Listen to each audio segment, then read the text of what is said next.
Hi friends, I had a topic for you. Let's jump into intro.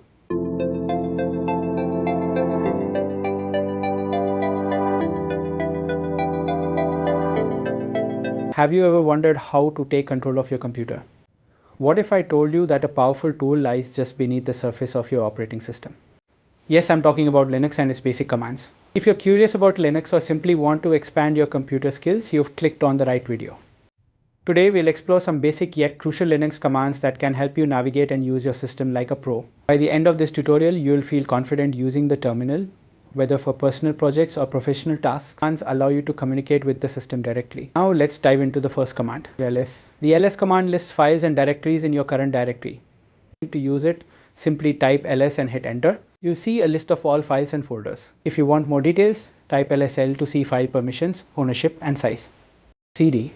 Next up is cd, which stands for change directory. If you want to move to a different folder, you'll use cd directory _name. For example, cd documents will take you to the documents folder. You can also go back to the previous directory by typing cd. Using cd to navigate to root folder. Using cd can navigate to any folder with their absolute path or relative path. pwd, sometimes we forget where we are, right? That's where the pwd command comes in. This stands for print working directory. Just type pwd and it will tell you your current location in the file system. mdir. Need to create a new folder. The mkdir command is what you're looking for. Simply type mdir new underscore folder to create a folder named new underscore folder. rmdir.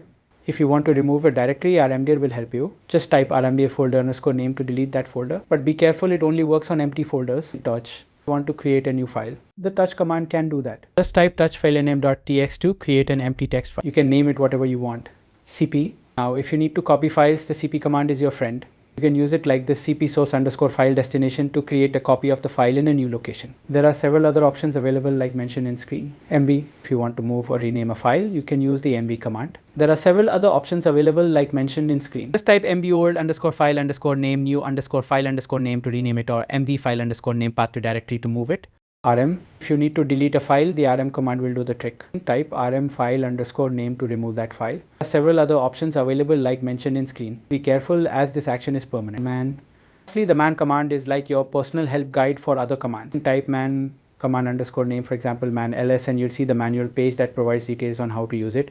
Remember, practice makes perfect. Consider using a virtual machine or WSL on Windows to get started. Try these commands and notice how quickly you'll feel more comfortable. If you're enjoying this tutorial so far, hit that like button and share your favorite command in the comments below.